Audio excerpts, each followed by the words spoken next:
Voilà, le direct c'est dans un instant. Donc,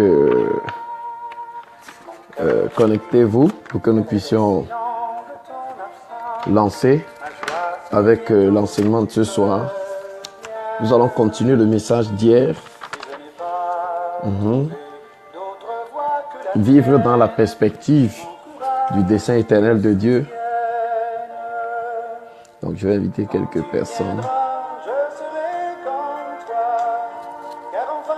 Pourrais vivre tel que tu es. Donc, connectez-vous. Je suis en train d'inviter quelques personnes là. Donc, c'est notre direct de tous les jours. 1 heure de temps, 17h, 18h, heure de Montréal. Donc, où que vous soyez, Cameroun, il est 22h là-bas, je crois bien. Donc, connectez-vous et partagez ces moments avec nous ce soir.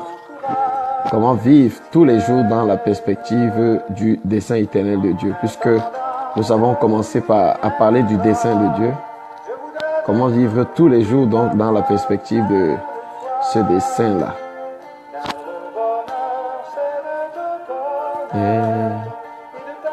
Comme sauveur et maître. Donc c'est une belle chanson de Richard Taupin que nous écoutons comme ça.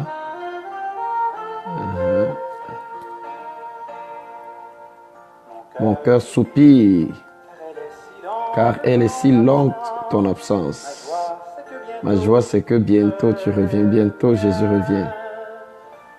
Et je n'ai pas trouvé d'autre voix que la tienne qui m'encourage et me soutienne.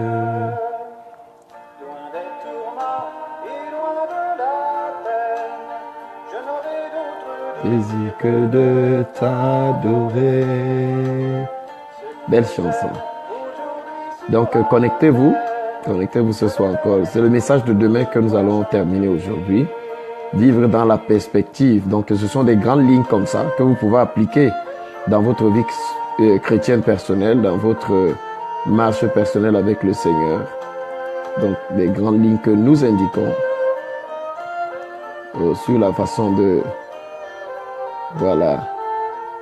glorifier le Seigneur, vivre tous les jours pour une seule raison, glorifier le Seigneur Jésus. Voilà.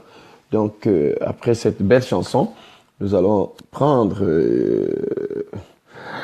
Voilà, Père, nous te disons merci, nous te rendons grâce pour cette autre opportunité que tu nous accordes ce soir de pouvoir nous retrouver encore pour partager ta parole, pour, Seigneur, nous délecter de ton message, de ce que tu nous dis. Merci parce que tu ne nous as pas laissé dans l'aveuglement. Tu nous as donné ta parole qui nous éclaire. David pouvait dire ta parole est une lampe à mes pieds, une lumière sur mes sentiers. Ta parole nous donne la lumière et nous montre où poser les pieds, comment marcher sur la trajectoire que tu nous as tracée. Père, nous voulons te consacrer ce moment où nous allons partager cette parole ce soir. Nous allons, Seigneur, écouter cette parole. Nous prions afin que tu conduises et diriges toutes choses, que toi-même tu sois au contrôle de tout ce que nous allons faire en cette soirée, que tu conduises, Seigneur éternel, que tu inspires tous ceux qui sont à l'écoute, ceux qui vont se connecter après, pour qu'ils puissent saisir la pensée que l'Esprit voudra transmettre à travers moi, au travers de ce programme de ce soir. Merci beaucoup pour tout ce que tu vas faire, Saint-Esprit. Merci pour la grâce de la précision, de la clarté, de l'exactitude que tu m'accordes pour dispenser, Seigneur, ta parole avec acuité, avec précision. Que ton nom soit béni au nom de Jésus. Donc, continuez à vous connecter et continuez à vous connecter encore. Il faut que vous vous connectiez pour que nous puissions effectivement lancer avec ces moments. Donc, nous allons continuer à inviter quelques personnes. Voilà. Qu'aucun grand amour n'est possible sans la souffrance ni la haine. Celui qui pour moi s'est fait pauvre, de riche qu'il était.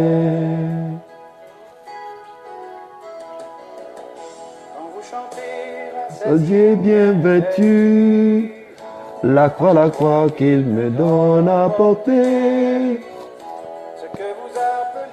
Suivre Jésus, ce qu'il attend. Moins de misère et peut-être aussi moins de pauvreté. Si tous les gens qui chantaient des cantiques mettaient leurs paroles en pratique. On dit qu'aucun grand amour n'est possible sans la souffrance ni la guerre. J'aime celui qui pour moi s'est fait pauvre, le riche qu'il était. Donc continuons à vous connecter, bien-aimés. Nous allons lancer l'enseignement dans quelques instants seulement.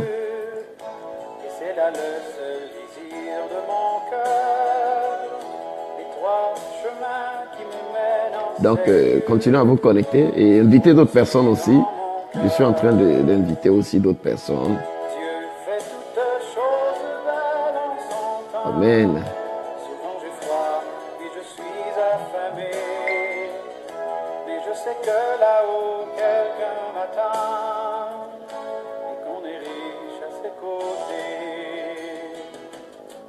Dit qu'aucun grand amour n'est possible sans la souffrance ni la paix. Si que j'aime celui qui pour moi s'est fait pauvre, le riche qu'il était. Que j'aime celui qui pour moi pauvre, le riche qu'il était. Voilà, cette fois-ci, après cette deuxième chanson, là, je vais démarrer avec l'enseignement. Voilà, donc depuis hier, depuis déjà près de 2 ou 3 semaines, nous sommes en train de parler de la perspective éternelle, du dessein éternel de Dieu. Romains 8, verset 28, toute chose concourt au bien de ceux qui aiment Dieu, de ceux qui sont appelés selon son dessein. Donc selon sa résolution, selon sa décision. Le mot appelé veut dire invité selon son dessein.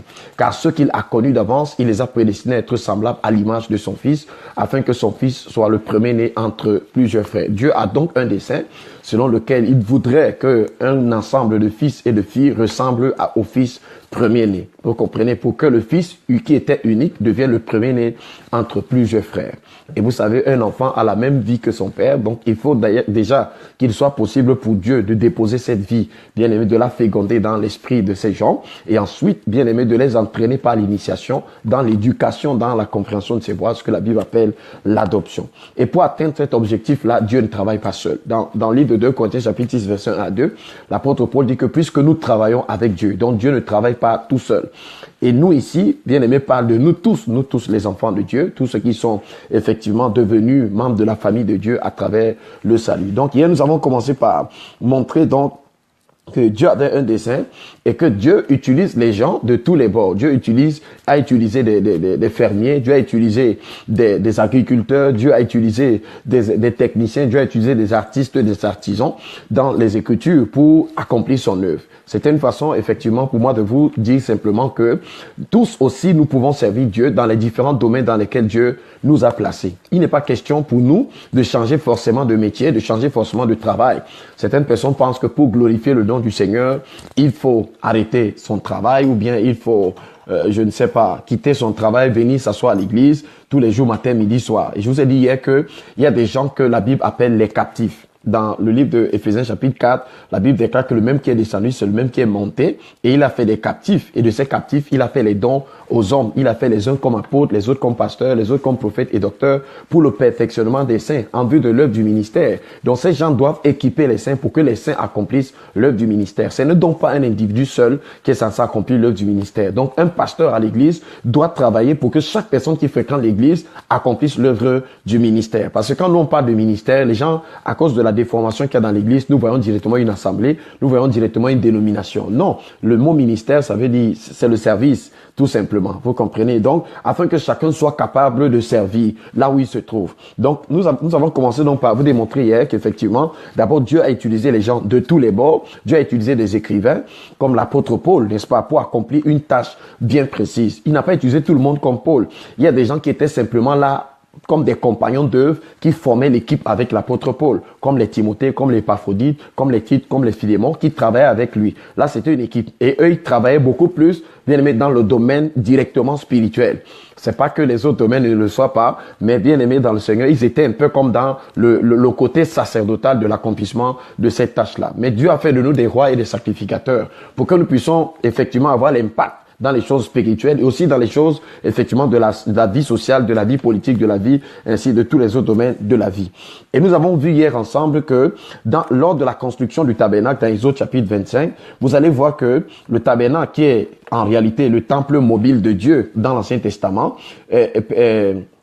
le tabernacle a été construit avec le concours des gens qui étaient qualifiés dans beaucoup de domaines, dans beaucoup de choses. Mais tous avaient avec quelque chose en commun, c'est qu'ils participaient à la construction du tabernacle. De la même manière, aujourd'hui, effectivement, l'église de Jésus-Christ est remplie d'hommes et de femmes qui viennent de tous les bords, qui ont un ensemble, une foultitude de qualifications et qui peuvent aussi, effectivement, servir pour l'avancement du même dessein. Il leur suffit tout simplement d'avoir la bonne perspective. Il leur suffit simplement d'inscrire, bien aimé, la perspective du dessein de Dieu dans tout ce qu'ils font pour que, effectivement, ils commencent à glorifier Dieu là où Dieu les a placés, là où leur qualification, là où leur talent, leur don leur a accordé le prétexte de se retrouver. Vous comprenez? L'apôtre Paul, pour corroborer ce que je dis dans 1 Corinthiens chapitre 10, verset 31, quelque chose là-bas, il dit, soit que vous mangez, soit que vous buvez, soit que vous fassiez quelque autre chose que ce soit, faites tout pour la gloire de Dieu. Donc, en réalité, on peut manger en glorifiant Dieu, on peut faire quoi que ce soit en glorifiant Dieu. On peut jouer au foot en glorifiant Dieu. On peut jouer au tennis en glorifiant Dieu. On peut faire toutes ces choses. On peut faire de la politique en glorifiant Dieu. On peut faire du cinéma. On peut devenir un artiste. On peut faire toutes ces choses. Vous comprenez? Les gens ont l'impression, je dis que devenir chrétien, c'est cesser de vivre, c'est cesser de...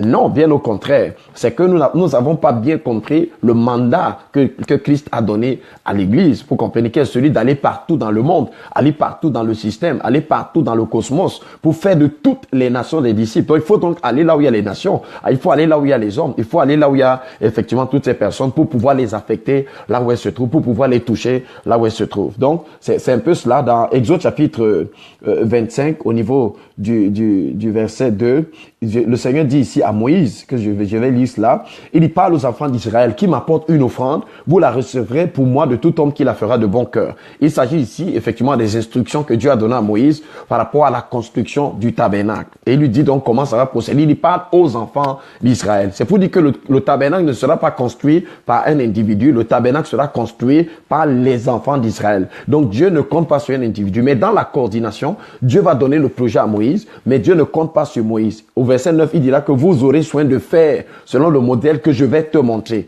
Et notre Moïse aujourd'hui, c'est Christ. Vous comprenez, c'est lui qui est le chef de l'église. Il a dit, je bâtirai mon église. Il bâtit ce nouveau tabernacle. Mais bien aimé, le principe reste le même. Dieu voudra que chacun d'entre nous apporte sa contribution pour que cela soit construit. Vous comprenez? Donc, il dit ici que, qu'il m'apporte une offrande, vous la recevrez pour moi de tout homme qui la fera de bon cœur. Voici ce que vous recevez dans l'offrande, de l'or. Il fallait les gens qui sont capables, effectivement, de traiter de l'or, de l'argent, de l'airain, des étoffes. Il fallait les couturiers. Les gens capables de faire des coutures, faire la teinture, du pourpre en cramoisi, de fin lait, du poil de chèvre. Il fallait des gens qui font de l'élevage. Donc, ils sont capables de fournir les peaux de chèvre, les peaux de dauphin. Il fallait des gens qui font la pêche parce que le dauphin, ça s'attrape dans l'eau.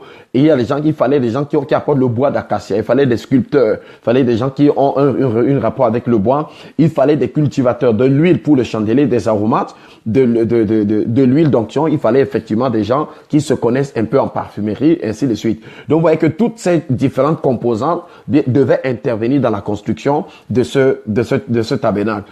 Des pierres d'onyx et d'autres pierres pour les garnitures de l'éphod et du pectoral. Donc, il fallait un bon couturier. Voilà, c'est ce que ils me feront un sanctuaire. Vous voyez, il dit ils me feront. Il dit pas, mais ils, pluriel, ils me feront. Dieu dit, il n'est pas bon que l'homme soit seul. Il dit faisons. Ils me feront. Ils me feront. Ils me feront. Le but de ce message, en fait, c'est de vous aider donc à utiliser tout ce que je vous ai dit préalablement pour l'appliquer dans votre contexte personnel, pour l'appliquer dans le champ, dans l'endroit où Dieu vous a placé pour que vous puissiez effectivement le représenter à cet endroit-là. Voici, vous ferez, il ne dit pas tu feras, vous ferez, ils me feront, vous ferez le tabernacle d'après le modèle que je vais te montrer. Donc, je vais te montrer un modèle, mais vous ferez. Tu ne feras pas tout seul. Donc, Dieu compte sur une équipe, Dieu compte sur, effectivement, tous ses enfants. Il dit, parle aux enfants d'Israël. Le mot Israël, ça veut dire le vainqueur, tout simplement. Et nous savons aujourd'hui que nous sommes plus que vainqueurs par celui qui nous a aimés, n'est-ce pas? Ils me feront une arche en bois d'acacia. Sa longueur sera de 2 coudées et demi. Sa largeur sera d'une coudée et demie et sa hauteur d'une coudée et demie. Tu la couvriras d'or pur, tu la couvriras en dedans et en dehors. Il y aura une bordure tout autour, ainsi de suite. Donc Dieu donne le plan complet, mais il dit à Moïse que vous allez faire tout cela. Donc chacun apportera une contribution, que ce soit dans la construction et même dans le fonctionnement plus tard. Dieu va répartir les tâches. Il y aura des gens qui seront chargés de porter le tabernacle. Il y aura des gens qui seront chargés de l'entretien. Il y aura des gens qui seront chargés de monter. Il y aura des gens qui seront chargés de démonter. Donc tout cela se fera. Dieu va faire tout cela et effectivement tout le monde sera utile là-dedans. Aucune tâche ne sera à négliger. Vous comprenez? Alors quand je parle de vivre dans la perspective du royaume de Dieu, c'est faire en sorte que toute ma vie, bien-aimée, fasse avancer le dessein que je sais que Dieu est en train de poursuivre. Puisque nous nous sommes accordés sur le fait que ce qui importe à Dieu sur la terre aujourd'hui, les événements, les circonstances, tout ce que nous voyons, bien aimé, c'est parce qu'il y a un dessein que Dieu est en train de poursuivre. Et un dessein qui doit s'accomplir, un dessein qui doit se réaliser. Tout ça, on a vu ça, nous avons vu ça hier. Et nous avons avancé, bien aimé, jusqu'à un certain niveau. Maintenant, nous allons simplement continuer aujourd'hui en allant dans Matthieu 28, verset 19 à 20, pour écouter la parole de Jésus sur la grande commission. Le Seigneur Jésus dit, allez partout dans le monde. Vous comprenez? Allez partout dans le monde, pas à certains endroits, partout dans le monde. Donc Jésus est préoccupé par tous les coins et tous les recoins du monde. Vous comprenez? Les endroits où les gens sont prospères financièrement, les endroits où les gens sont brisés financièrement, les endroits où les gens sont intellectuellement calés, les endroits où les gens sont pas calés intellectuellement. Jésus veut qu'on aille partout dans le monde pour faire de toutes les nations, pas de certaines personnes parmi les nations. Alors, le fait que le monde soit un ensemble vraiment hétérogène, cosmopolite, hétéroclite, de personnes qui sont rassemblées, il faut également que le Seigneur ait des enfants qui ont effectivement des capacités variées, qui peuvent servir de prétexte pour affecter les gens qui sont partout dans tous ces différents endroits-là. C'est la raison pour laquelle, effectivement, vous devez donc comprendre que tout ce que vous faites, il n'y a pas quelque chose que vous voulez faire.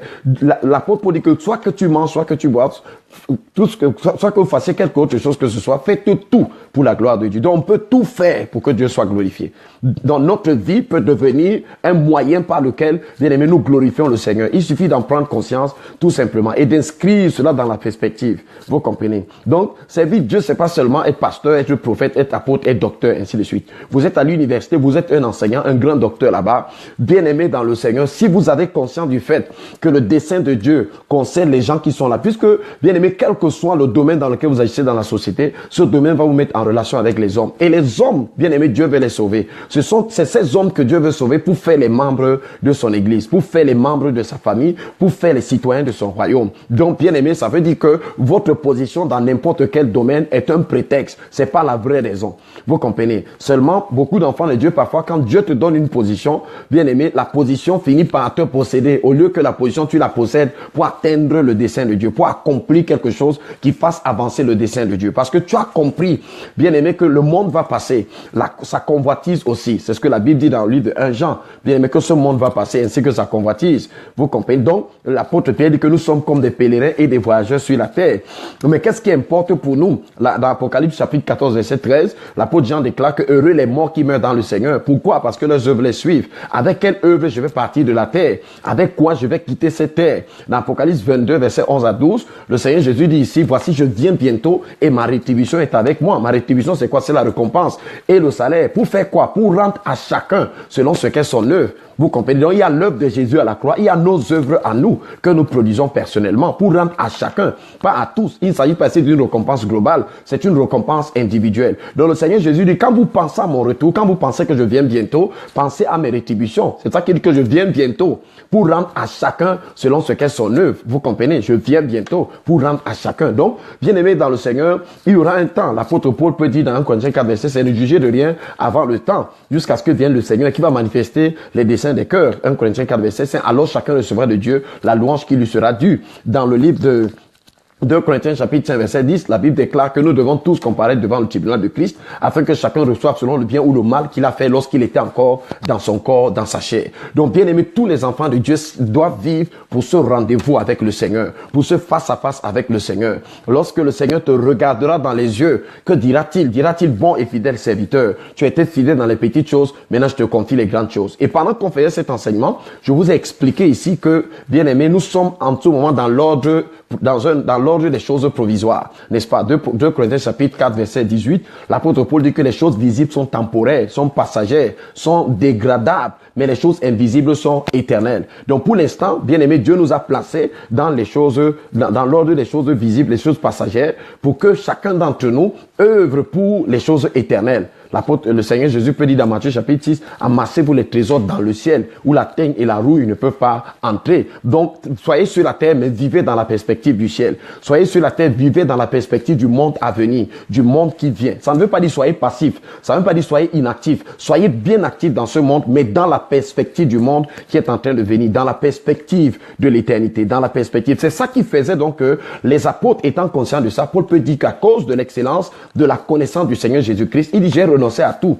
Et que les choses qui étaient pour moi comme un gain, je les considère maintenant comme de la boue, afin de gagner Christ. Ce qui m'importe maintenant, c'est avoir plus de Christ. Là, c'est dans de Philippiens chapitre 3, verset 7 à 8. Dans Actes chapitre 20, verset 24, il dit, je ne fais pour moi-même aucun cas de ma vie comme si elle m'était précieuse. Vous voyez, pourquoi ces gens étaient arrivés à ce niveau de compréhension? Ils ont compris que si la vie a un sens, c'est que ma vie serve à faire avancer le dessein de Dieu. C'est que ma vie serve à faire avancer, bien aimé, la volonté de Christ. C'est pour ça qu'il dit ici que Christ est ma vie. Il dit, pour moi, mourir, c'est un gain. Philippiens 1, verset, je pense, 21. Il dit, Christ est ma vie désormais. Il n'a pas dit, Christ est une partie de ma vie. Quand Christ devient votre vie, Christ devient votre but, Christ devient la raison pour laquelle vous faites toutes choses. Dans Romains 11, verset 36, il dit que c'est de lui, par lui et pour lui que sont toutes choses. Vous comprenez? Dans Colossiens 1, ça dit que tout a été créé par lui et pour lui. Tout a été créé par lui et pour lui. Tout bien aimé. Avant que les gens ne viennent sur cette terre, Dieu avait mis des projets dans leur esprit. C'est ça qu'ils manifestent comme ça, même s'ils ont l'impression qu'ils ont des grandes imaginations, des grandes inspirations. Bien aimé, il n'y a rien, il n'y a aucun détail. Vous comprenez, il n'y a que le mal que Dieu n'a pas introduit sur cette terre. Mais seulement, le mal, bien aimé, est la conséquence du fait que Dieu ait fait don à certains esprits de ce qu'on appelle le libre arbitre, la capacité de s'autodéterminer, la capacité de prendre des décisions, d'aller dans la direction qu'il est prêt. Donc, tout a été créé par lui et pour lui. Si tu n'as pas encore compris ça, c'est pour ça, bien aimé, qu'il y a les guerres dans le monde. C'est pour ça qu'une fois que quelqu'un a une position, il veut écraser tous les autres parce qu'il ne sait même pas pourquoi il a cette position. Vous comprenez? Quand vous avez le pouvoir, vous ne savez pas pourquoi vous avez le pouvoir, vous allez abuser de ça. Toute chose que vous possédez et dont vous travestissez la vraie raison pour laquelle vous l'avez reçu, vous allez simplement abuser de cette chose-là. Donc, bien aimé, tout a été créé par lui et pour lui. Ta beauté a été créée pour lui. Ton intelligence, tout ce que tu possèdes, c'est pour que le dessein de Dieu avance. C'est pour que quelqu'un, bien aimé, connaisse Dieu. C'est pour que quelqu'un entre en contact avec la vie éternelle. C'est pour que quelqu'un entre en contact avec Christ. Peut-être que tu es un enseignant. C'est pour ça que tu vois donc que quand tu es un enseignant, tu ne vois plus l'enseignement comme les autres. Les autres te voient dans l'enseignement quelqu'un qui est malheureux, quelqu'un qu'on ne paye pas bien, quelqu'un qui n'a pas beaucoup d'argent. Toi, tu vois quelqu'un qui a l'opportunité d'affecter les destinées, l'opportunité de révéler la beauté de la divinité, l'opportunité d'être en contact avec une multitude de personnes. Donc, l'enseignement devient pour toi un prétexte.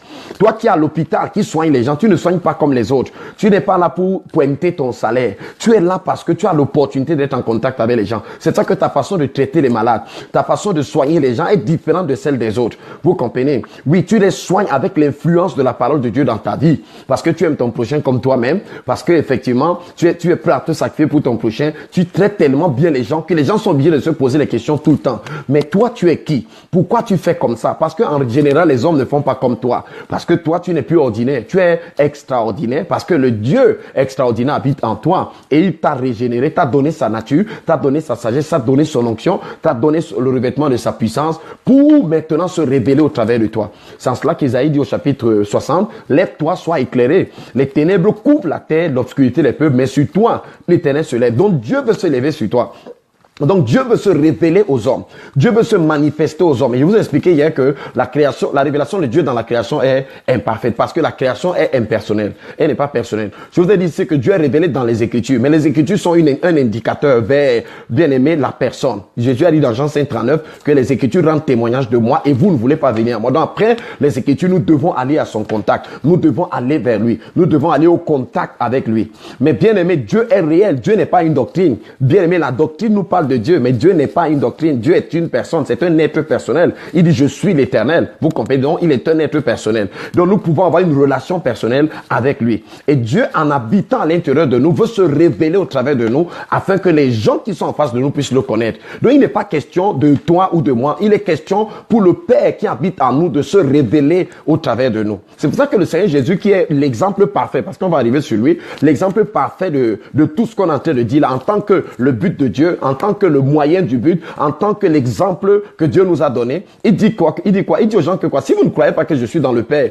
et que le Père habite en moi, si vous ne croyez pas que j'ai cette union spéciale avec Dieu, alors regardez les œuvres que je fais. Et vous allez constater dans ces œuvres que ces œuvres ne sont pas humainement possibles. C'est pas un homme qui fait ça. Il dit que c'est le Père qui demeure en moi qui fait les œuvres. C'est le Père qui agit. Donc, il dit que les paroles que je dis, je les dis pas de moi-même.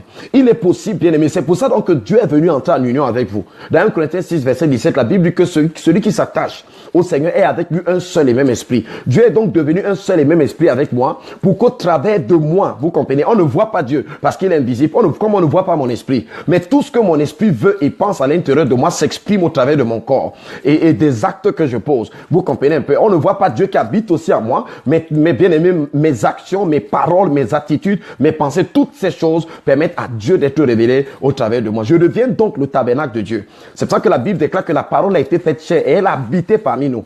Donc, ce que je vous dis là, c'est d'avoir accompli dans la personne du Seigneur Jésus.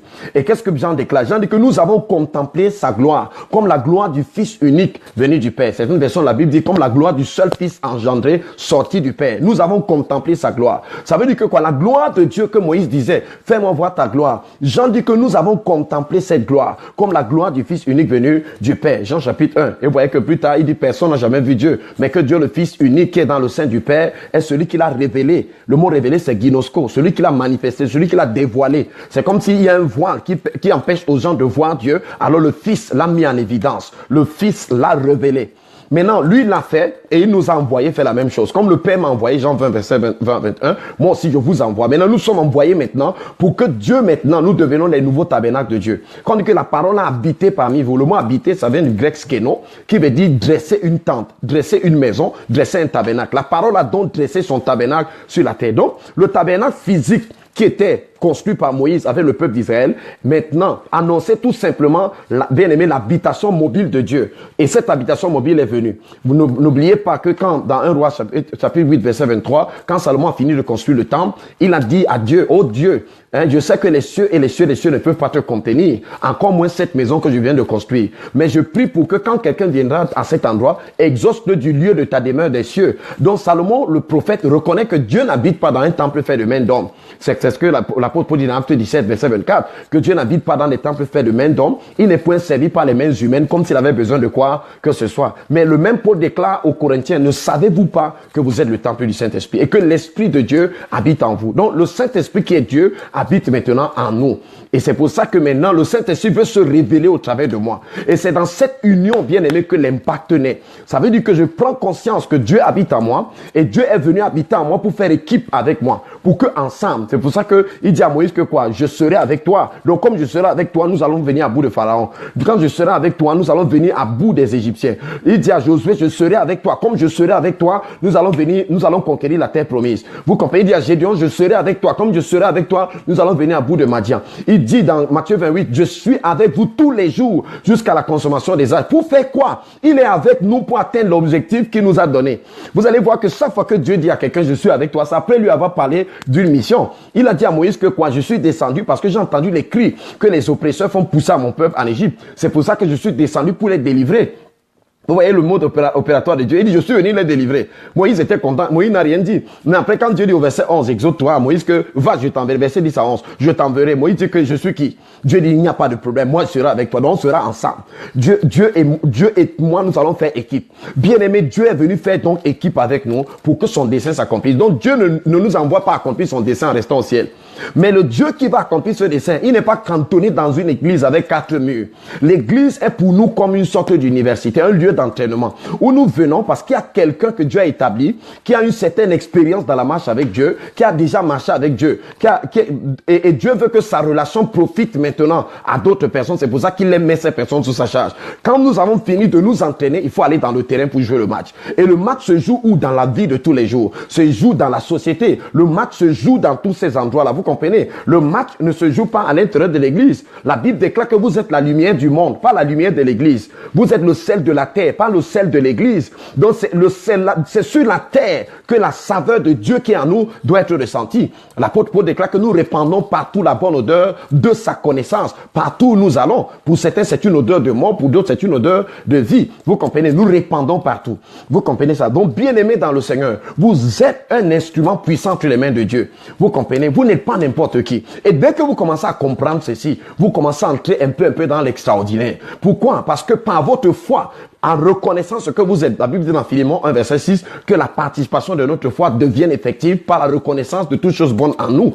Ça veut dire que pendant que nous reconnaissons cette chose bonne en nous, nous entrons dans la participation de la foi. Le mot participer en grec c'est koinonia, ça veut dire l'association, ça veut dire l'interaction, ça veut dire l'union. Nous entrons en union avec cette vérité. C'est pour ça que chaque fois, tout ce que Dieu a dit de nous devient réel en nous quand nous entrons dans l'union avec cette chose par le mystère de la foi. Il te sera fait selon ta foi. Donc maintenant que je sais que là où je suis non seulement sauvé, vous comprenez, maintenant le Saint-Esprit habite en moi. Dieu a dressé sa tente à moi. Je ne suis pas un homme ordinaire. Donc quand je me lève, je vais au travail. Peut-être que je suis un constructeur de maison. Bien aimé, je vais avec la perspective que partout où je suis, je représente les intérêts de Dieu. Je suis un instrument puissant entre les mains de Dieu. Partout où je suis. Regardez, bien aimé, dans Marc chapitre 16, le Seigneur Jésus dit, allez prêcher la bonne nouvelle à toute la création. À toute la création. Celui qui croira et qui sera baptisé sera sauvé. On dit, voici les signes qui accompagneront ceux qui auront cru. Il ne s'agit pas ici des apôtres, des prophètes, des pasteurs, des docteurs, comme on voit aujourd'hui. Non. Il dit, voici les signes qui accompagneront ceux qui auront cru à la bonne nouvelle là que vous avez prêché au verset 15. Allez prêcher la bonne nouvelle à toute la création. Marc 16, verset 15. Verset 16. Celui qui croira et qui sera baptisé sera sauvé. Verset 17. Voici les signes qui accompagneront ceux qui auront cru. En mon nom, ils chasseront les démons. Vous comprenez ça? Pendant que vous serez au lieu de service là-bas, bien aimé, il y a des gens qui sont possédés. Dieu va ils vont se manifester. Votre présence même, qui introduit la lumière, va bien aimé déranger les ténèbres, qui vont commencer à se révéler comme telles. Et vous serez la solution à cet endroit-là. Oui, bien aimé dans le Seigneur. Je vois une église qui prend conscience. Vous comprenez? Le dessein de Dieu pour qu'il soit accompli, il faut, bien aimé, que toutes les ressources de Dieu soient mises à contribution. C'est ça qu'il a dit, qu'il a fait dans les uns comme apôtres, prophètes, pasteurs, donc pour le perfectionnement des saints. Le mot perfectionner en grec, c'est katartizo. Ça veut dire équiper les saints. Vous comprenez? Pour donner aux saints l'équipement qu'il faut pour accomplir ce travail. Vous comprenez? Ce ne sera pas fait par un individu qui est hyper fort, qui a tous les dons. Non, ça va se faire par tous les saints. Le Saint-Esprit n'habite pas seulement dans la vie du pasteur, n'habite pas seulement dans la vie de l'apôtre. Mais ce que le Saint-Esprit fait en chacun d'entre nous est différent, selon les dons et les grâces qu'il a répandues à nous. Mais à chacun de nous, la Bible déclare dans Éphésiens 4, verset 7, la grâce a été donnée selon la mesure du don de Christ. À chacun, pas à certains. Vous comprenez? À chacun d'entre nous. Seulement, bien aimé, nous avons désactivé toutes ces vérités. Pourquoi? Parce que nous nous sommes focalisés sur le fait que non, l'œuvre de Dieu, c'est à l'église. Donc, si nous faisons l'œuvre de Dieu, c'est amener quelqu'un à l'intérieur de l'église. On a fait l'œuvre de Dieu. Et là, on reste à l'église, on tue le temps, en attendant que Jésus revienne bientôt. Non, l'œuvre de Dieu, l'église, c'est bien. C'est bon d'amener les gens à l'église. Mais il faut savoir une chose. Bien aimé dans le Seigneur, nous devons impacter les nations. Nous devons sauver les nations. C'est pour ça qu'au verset 20 de Marc 16, on dit que le Seigneur travaillait avec eux, confirmant leurs paroles par les signes, les prodiges et les miracles. Il travaillait avec eux. Vous comprenez? Voici les signes qui accompagneront les gens qui auront cru. Donc, dès que vous croyez, vous devenez éligible à cette parole. Dès que vous croyez, bien aimé, cette parole s'accomplit dans votre expérience. Cette parole s'accomplit dans votre vie. Voici les signes qui accompagneront ceux qui auront cru. Alors, bien-aimés dans le Seigneur, comme j'étais en train de dire, nous devons avoir dans la perspective là. Vous comprenez? Dieu veut m'utiliser pour amener les gens à lui. Dieu veut m'utiliser pour toucher les multitudes. Dieu veut m'utiliser pour toucher les nations. Regardez, c'est pas une question. Regardez la femme samaritaine dans Jean chapitre 4. Quand Jésus lui a révélé qui elle était, lui a dit que comme tu es là, tu as vécu avec un homme, tu as eu 5 maris. Celui même avec qui tu es maintenant n'est pas ton mari. Ouais, ça c'est quoi? C'est un don de la parole de connaissance que le Seigneur Jésus a utilisé. Mais les dons de la parole de connaissance, c'est qui? C'est pas pour les prophètes, c'est pour les saints. La Bible dit qu'il y a un seul esprit et beaucoup de dons. Il y a un seul Seigneur, beaucoup de ministères. Les ministères sont liés au Seigneur, les dons sont liés au Saint-Esprit. 1 Corinthiens chapitre 12, verset 7. À chacun, la manifestation de l'Esprit est donnée pour l'utilité connue, pas à certains, à chacun. Donc, bien aimé, voyez donc que c'était le don de la parole de connaissance que le Seigneur Jésus a manifesté. C'est ça qu'il dit dans Jean 14, 12, que celui qui croit fera les œuvres que je fais et il en fera le plus grand parce que je m'en vais au Père. Et quand cette femme est allée au village, elle a juste raconté aux gens, j'ai trouvé celui qu'on appelle le Messie. Il m'a raconté toute ma vie. Tout le village est venu au pied du Seigneur. Bien aimé dans le Seigneur, cette femme, regardez, en quelques minutes, tout un village est venu à Jésus grâce à cette femme, grâce à son témoignage. Toi, tu as cru depuis des années. Tu empiles études bibliques sur études bibliques, connaissance sur connaissance. Combien de personnes as-tu déjà amené au pied de Jésus? Combien de personnes as-tu déjà intéressé à la foi en Jésus? Mais tu peux commencer ce soir, pendant que tu écoutes ce message. Pourquoi ne portes-tu pas de fruits? Pourquoi n'attires-tu pas les gens à Dieu? Pourquoi quand les gens te voient, ne ressentent-ils pas le besoin, bien-aimé, de te suivre dans la foi? Le besoin de venir au Seigneur. Bien-aimé dans le Seigneur, tu dois répondre à ces questions. Donc, la grande commission est claire. Allez partout dans le monde. Pas seulement partout dans les églises, partout dans le monde. Donc, les chrétiens, nous devons penser donc à aller chercher ces personnes, ces âmes-là, partout dans le monde, partout dans toutes les sphères de la vie du monde. Maintenant, vous savez, je vais prendre un exemple simple. Si quelqu'un est footballeur, par exemple, supposons qu'il y ait parmi les footballeurs des gens que Dieu veut toucher là-bas, n'est-ce pas? Dieu sait que ces gens-ci, si on leur présente l'évangile, ils vont croire. Il faut comprendre, parce qu'on dit quiconque invoquera le nom du Seigneur sera sauvé. Mais comment vont-ils invoquer quelqu'un qui n'ont jamais entendu parler? Comment vont-ils entendre parler s'il y a personne qui prêche? Comment y aura-t-il des prédicateurs s'ils ne sont pas envoyés? Romains 10, verset 13, en descendant, s'ils ne sont pas envoyés. Donc Dieu doit envoyer quelqu'un là-bas. Alors qu'est-ce que, bien aimé, il y a une possibilité. Dans cet environnement des footballeurs, il y a des footballeurs qui sont toujours soit à l'entraînement, soit au stade, soit à l'entraînement, soit au stade, soit en boîte de nuit. Donc bien aimé, dans tout cet environnement-là, il est difficile pour eux de rencontrer Dieu s'ils ne trouvent pas quelqu'un qui est à cet endroit qui parle de Dieu. C'est un peu comme le musulman, effectivement, le pasteur, je pense que ça doit être Moussa Koné, si je ne me trompe pas, qui a cru dans un bateau, chercher son témoignage. Vous voyez, c'est le capitaine du bateau qui était chrétien, qui lui a prêché l'évangile. Vous comprenez? C'est le capitaine du bateau, je pense, en tout cas, chercher ce témoignage, qui lui a prêché l'évangile. Mais ils étaient en mer, vous comprenez? Ils n'étaient pas là-bas dans une campagne d'évangélisation. Il fallait quelqu'un qui soit à cet endroit, qui a conscience du fait qu'au-delà, bien aimé, d'aller forer le pétrole en mer, il y a les âmes qu'il faut gagner. Et partout où il y a les âmes, il y a l'opportunité de toucher quelqu'un. Il y a l'opportunité d'introduire quelqu'un dans l'éternité. Il y a cette opportunité-là. Vous comprenez? Donc, le but, l'opportunité, ce n'est pas combien d'augmentation salariale je vais avoir. L'opportunité, c'est combien de personnes vont connaître Christ à cause de moi. Combien de personnes vont entrer dans la vie éternelle à cause de moi. Parce que celui qui a le Fils de Dieu a la vie éternelle. Celui qui n'a pas le Fils de Dieu n'a pas la vie. C'est clair et net. Donc, si vous voulez que les gens aient la vie éternelle, le plus grand et le plus beau de tous les dons, bien-aimés dans le Seigneur, il faut que vous les prêchiez l'évangile. Il faut que vous les parliez du Seigneur. Mais comment le ferez-vous? Si vous séparez, vous savez que non, c'est quand je suis au groupe d'évangélisation à l'église, c'est là que je suis en train de servir Dieu. Vous devez comprendre que le service de Dieu, c'est un service à temps plein. Il n'y a pas des endroits où vous le servez, d'autres endroits où vous le servez pas. Vous comprenez? Tant que vous avez accepté que votre vie tout entière soit gouvernée par sa parole, soit sous l'influence de son esprit et dans la perspective de son dessein, alors, bien aimé, quel que soit l'endroit, vous avez l'opportunité. Vous comprenez? Et vous pouvez toucher quelqu'un à cet endroit-là. Vous pouvez toucher quelqu'un, un simple témoignage, parfois une simple prière. Vous comprenez? Vous voyez donc que ce footballeur, parfois, Dieu va toucher certains footballeurs. Vous comprenez? Ou bien Dieu va introduire un footballeur là-bas qui va commencer à prêcher l'évangile aux autres pour qu'ils croient. Sinon, l'endroit est vissé, l'endroit est cadenassé. Vous comprenez? Si un prédicateur dit qu'il va venir là-bas dans l'équipe de foot, on va lui dire que tu vas venir faire quoi à l'équipe de foot? Est-ce qu'on a pas dit qu'on a besoin des prédicateurs ici pour marquer les buts? On a besoin des gens qui vont nous expliquer les schémas tactiques. Toi, tu ne connais pas les schémas tactiques. Donc, il faut quelqu'un qui est dans cet endroit-là. Parfois, c'est un enfant de Dieu qui doit ambitionner de jouer au foot parce qu'il a ce don et ce talent comme un prétexte, mais qui va l'introduire dans ce milieu-là. Et grâce à lui, lui, les gens qui sont là-bas dedans vont se convertir. Or, bien aimé, dans le manichéisme dans lequel beaucoup d'entre nous fonctionnons, où nous avons tracé le monde en deux, on a dit voilà les bons, voilà les méchants. C'est difficile de réfléchir comme ça. Pourquoi? Parce que finalement, il y a une telle grande confusion qui a été introduite dans l'église, vous comprenez, qui fait qu'on appelle tout le monde. Quand on dit le football, oh, ça c'est les choses du monde. Ça c'est les choses du monde. Ça c'est les choses du monde. Comme s'il y a un endroit où Dieu s'est cantonné, un autre Satan, un autre camp qu'on a donné à Satan. Non.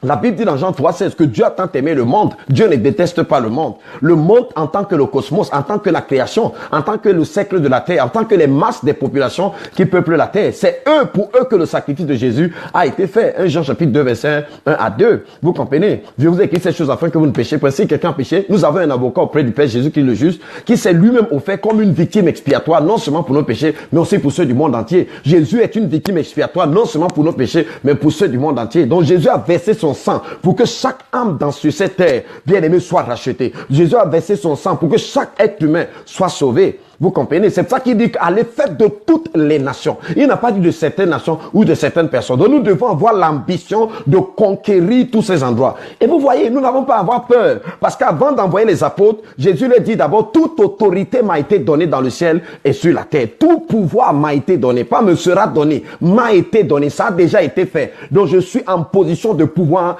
et d'autorité. Je sais, je vous avais expliqué dans l'un des autres messages que certaines personnes ont posé la question, si donc Jésus a tout pouvoir, pourquoi est-ce qu'aujourd'hui, la politique, bien aimée, l'administration des choses dans le monde ne reflète-t-elle pas la pensée de Jésus? Pourquoi on voit le mal, on voit la persécution, on voit comment on tue les gens, ainsi de suite, comment les guerres et tout ça. Pourquoi Jésus n'intervient-il pas? Je vous ai parlé ici de ce qu'on appelait la planification. Vous comprenez? Il y a les phases dans le dessein de Dieu. Et nous sommes dans une phase, et bientôt on sera dans une autre phase. Nous avons vu qu'il y a une phase dans laquelle Jésus va prendre le gouvernement bien-aimé des royaumes de ce monde. Dans Apocalypse chapitre 11, verset 15, la Bible dit que maintenant les royaumes de ce monde sont devenus les royaumes de notre Seigneur et de son Christ. Maintenant, les royaumes de ce monde sont devenus les royaumes de notre Seigneur et de son Christ. Dans Apocalypse chapitre 20, la Bible déclare que le diable sera lié pendant 1000 ans et le Seigneur pendant 1000 ans va établir son règne sur cette terre. Mais pour l'instant, nous sommes dans la phase de la collecte, du rassemblement bien-aimé des citoyens de ce royaume. Et c'est pour ça, bien-aimé, que notre argent, que notre énergie, que notre force, que notre intelligence, tout doit servir à cela. Vous comprenez? Le monde dans lequel nous sommes, le monde avec la science, bien aimé, qui se développe dans ce monde, bien que n'étant pas mauvaise, parce que Dieu est le père de la science, parce que c'est Dieu qui a donné à l'homme la capacité de réfléchir, de raisonner, ainsi de suite, même si l'homme a décidé de la tourner contre Dieu. Vous comprenez? Mais la science que nous avons dans ce monde travaille contre Dieu. Et en fait, le but des scientifiques, c'est de démontrer en réalité que Dieu n'existe pas. Vous comprenez? Dans le peu d'environnement qu'ils ont pu sillonner, dans lesquels ils ont pu se promener, il faut comprendre, ils ont conclu, ils connaissent juste le monde naturel, même pas le monde surnaturel, le monde visible, pas le monde invisible. Et sur cette base, ils ont tiré ces conclusions. Donc, bien aimé dans le Seigneur, Dieu va refaire un monde nouveau. C'est ce que nous croyons en tant que chrétiens. Nous connaissons que la terre va passer, le monde va passer, les systèmes de ce monde vont passer. Vous comprenez? Mais ce qui importe aujourd'hui, c'est de sauver les âmes. C'est pour ça que le Seigneur Jésus dit que à quoi ça sert un homme de gagner le monde entier s'il va perdre son âme? C'est par là que le dessein de Dieu commence. Toute personne dont l'âme n'est pas sauvée est en l'écart de ce dessein-là.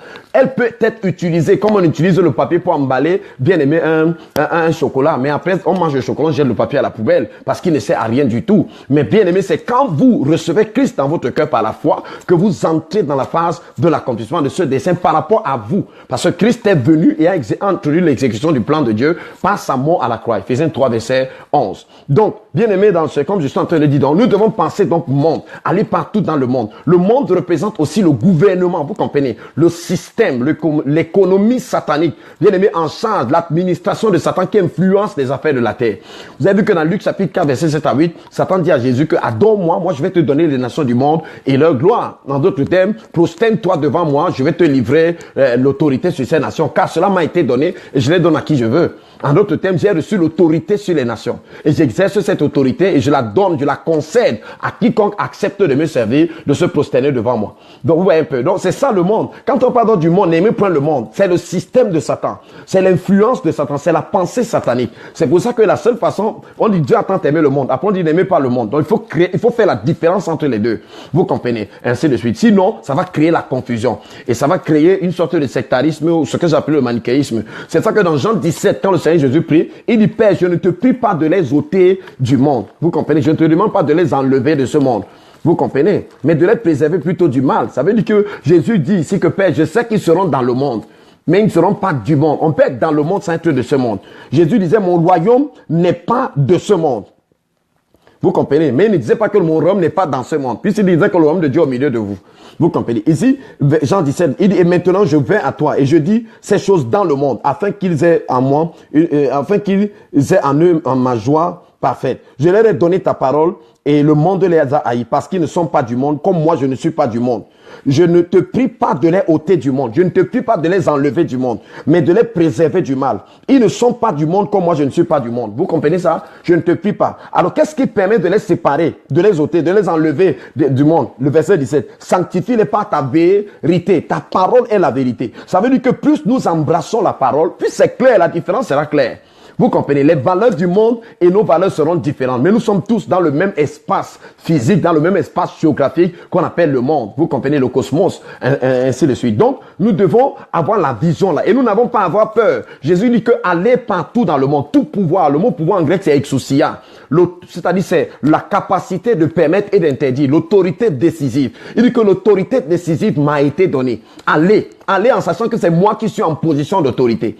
C'est pour ça que l'auteur de l'Épître aux Hébreux dit quelque chose là-bas, que toutes choses lui ont déjà été soumises, même si nous ne le voyons pas encore, même si la vision optique ne s'accorde pas encore avec la révélation prophétique, bien aimé, mais toutes choses lui ont déjà été soumises. Éphésiens 2, verset 8. Il dit que tu as mis toutes choses sous ses pieds. En effet, en lui soumettant toutes choses, Dieu n'a rien laissé qui ne lui fût soumis. Cependant, nous ne le voyons pas encore maintenant que toutes choses lui soient soumises. Nous ne le voyons pas, mais ça ne veut pas dire que c'est pas réel. Mais celui qui a été abaissé pour un peu de temps au-dessous des anges, Jésus, nous le voyons couronné de gloire et d'honneur à cause de la mort qu'il a souffert, afin que par la grâce de Dieu, il souffrit la mort pour nous tous. Vous comprenez ça? C'est pour ça qu'on dit qu'il convenait en effet pour celui par qui sont toutes choses et qui voulait conduire à la gloire beaucoup de fils, bien aimés, beaucoup de fils. Éleva à la perfection par les souverains le prince de leur salut, car celui qui sanctifie et ceux qui sont sanctifiés sont tous issus d'un seul. C'est pourquoi il n'a pas honte de les appeler frères. Nous sommes ses frères. Lorsqu'il dit j'annoncerai ton nom à mes frères, ainsi de suite, si vous lisez le verset 14, c'est un beau verset. On dit là-bas qu'il a détruit celui qui détenait le pouvoir de la mort, c'est-à-dire le diable. Le mot détruit là-bas en grec c'est katageo, c'est réduire à l'impuissance, rendre inopérant. Donc, il dit aller partout dans le monde. Vous comprenez? Les enfants de Dieu doivent avoir donc l'ambition, bien aimé, d'affecter tous ces domaines. Il y a les gens qui sont dans le domaine du cinéma. Si vous voulez les rencontrer, c'est là-bas. Si vous n'entrez pas là-bas, vous n'allez jamais les rencontrer. Alors, si vous décidez d'exclure ce domaine, directement, vous savez que vous ne toucherez jamais les gens qui vont à cet endroit-là. À moins que Dieu, d'une manière ou d'une autre, parce que dans sa souveraineté, quand quelqu'un fait le cinéma, parfois il va au supermarché, il peut arriver là-bas, il rencontre quelqu'un qui lui prêche Jésus. Quand quelqu'un va au cinéma, parfois il va à l'hôpital, le docteur peut lui prêcher Jésus. Vous voyez un peu. Mais bien aimé, nous devons avoir l'ambition, effectivement, de toucher tous ces endroits. Mais il est juste question pour moi de vous dire dans ce message qu'il suffit juste d'avoir cette perspective-là, de savoir que je suis ici un missionnaire. Je suis un missionnaire, ce que j'appelle les missionnaires ordinaires. Un missionnaire n'est pas forcément quelqu'un qui quitte un pays pour aller dans un autre. Vous comprenez? Parce que quand vous quittez votre pays pour aller dans un autre, il y a quelqu'un qui fait la mission en quittant son quartier pour aller dans un autre quartier, d'autres qui quittent bien aimé sa maison pour aller dans une autre maison, l'autre qui quitte bien aimé son continent pour aller dans un autre continent, ainsi de suite. Les distances sont différentes selon l'endroit où Dieu veut nous appeler. Aussi est-il qu'il faut quitter d'un point. Parfois, c'est quitter vous quittez là où vous êtes pour aller vers une autre personne qui est en face de vous. Mais marcher dans la perspective que je dois utiliser tout ce que Dieu m'a donné, c'est pour le glorifier. C'est pour ça que c'est impensable que les gens disent parfois qu'ils glorifient le Seigneur en chantant les musiques qui sont censées être consacrées à Dieu, en présentant les valeurs qui sont complètement anti-Dieu. Vous comprenez, ça se comprend pas. Vous ne pouvez pas être en train de chanter des chants qui glorifient Jésus et vous êtes avec les matelots dans le clip, vous êtes avec les nus. Vous comprenez un peu? Ça dit, vous montrez clairement à ces gens que quand vous parlez de Jésus, ce n'est même rien. Vous l'avez déjà. Vous n'avez même pas besoin de venir parce que vous voyez comment nous on est là. C'est comme ça que Jésus a fait de nous. Donc, en fait, vous êtes déjà même plus saints, plus que nous. Donc, ça ne vaut même pas la peine de rejoindre le camp de Jésus. Soit que vous mangez, soit que vous buvez, soit que vous fassiez quelque autre chose que ce soit. Faites tout pour la gloire de Dieu. Tout pour la gloire de Dieu. Tout pour la gloire de Dieu. Tout pour la gloire de Dieu. Donc, ma soeur, ou mon frère, tu dois comprendre que le ciel a investi dans ta vie, bien aimé. Et les espoirs du ciel reposent sur toi dans une certaine proportion, dans une certaine mesure. Et tu dois marcher dans la conscience là, en sachant que là où je suis. Oui, bien aimé, quand tu vas comprendre ceci, il y aura le shifting dans ta vie. Si tu es un homme d'affaires, tu vas commencer à faire des affaires de façon surnaturelle. Parce que Dieu aura trouvé en toi un collaborateur. Dieu aura trouvé en toi quelqu'un qui collabore avec lui. Dieu sait que non, cet homme, je vais l'utiliser. Parce que Dieu sait que s'il bénit tes affaires, les autres hommes d'affaires seront obligés de se poser les questions pour demander que quel est ton secret, mon frère? Comment toi tu fais? Pendant qu'il y a la banqueroute, pendant que bien aimé, on se rend compte que quand le pétrole veut déjà chuter, ou bien quand une monnaie veut perdre ses valeurs, toi tu as enlevé l'argent, là tu as fait un placement qui est différent des autres. On te dit, mais comment tu as fait pour savoir? Comment tu as anticipé? Parce que tu as le Saint-Esprit en toi. Alors tu es obligé de lui dire que Dieu est capable de le faire. Oui, Dieu est bien capable de le faire. Et Dieu sait qu'il y a des gens qui ne croiront en lui que s'ils voient ce genre de miracle. Il y a des gens que vous leur dites que Dieu t'aime. C'est suffisant pour eux. Il y a des gens que bien aimés, pour que Dieu leur montre qu'il les aime, il faut qu'ils voient un miracle. Il y a des gens que pour que bien aimés, ils croient en Dieu, il faut qu'ils soient dans la souffrance. Après, ils voient comment la souffrance a changé. Bien aimé, chacun d'entre nous a rencontré Dieu d'une manière ou d'une autre. Et Dieu est conscient de ça. C'est pour ça que Dieu varie ses opérations. On dit qu'il y a un seul esprit, mais beaucoup d'opérations. Dans 1 Corinthiens chapitre 12, vous comprenez, des opérations diverses. Permettez-moi de vous donner le verset. Vous comprenez? Et dans les domaines les plus divers, donc Dieu veut toucher les gens dans tous ces domaines. Il faut donc une communauté du royaume. On peut bien aimer impacter le monde avec la culture. On peut impacter le monde avec la musique. On peut impacter le monde avec la littérature. On peut impacter le monde avec tous ces domaines. Tout ce que Dieu a créé, il ne l'a pas créé bien aimé pour servir le diable. Vous comprenez? La Bible déclare que tout ce qui respire loue le nom de l'Éternel. Dieu a créé ces choses pour qu'elle lui rende gloire. La Bible dit dans Romains chapitre 1, verset 20, que les perfections invisibles de Dieu, sa puissance éternelle et sa divinité sont manifestes, sont évidents lorsqu'on le considère dans ses ouvrages. Donc les ouvrages de Dieu révèlent trois choses. Ses perfections invisibles, sa puissance éternelle et sa divinité. Donc bien aimé dans le Seigneur, quand on voit ce que Dieu a fait de façon directe ou indirecte au travers des gens en qui il fait ces choses, on doit voir sa nature divine, ses qualités essentielles, ses vertus. Vous comprenez? On doit voir ses perfections invisibles. Vous comprenez? On doit voir sa puissance éternelle. Quelque chose de Dieu doit être révélé. Et je sais que pendant que je prêche ce message, Dieu est en train de te rendre ministère. Vous comprenez? On dit ici, au niveau du verset 11, 1 Corinthiens 12, un seul et même esprit opère toutes ces choses, les distribue à chacun en particulier comme il veut. Vous comprenez, n'est-ce pas? En particulier comme il veut.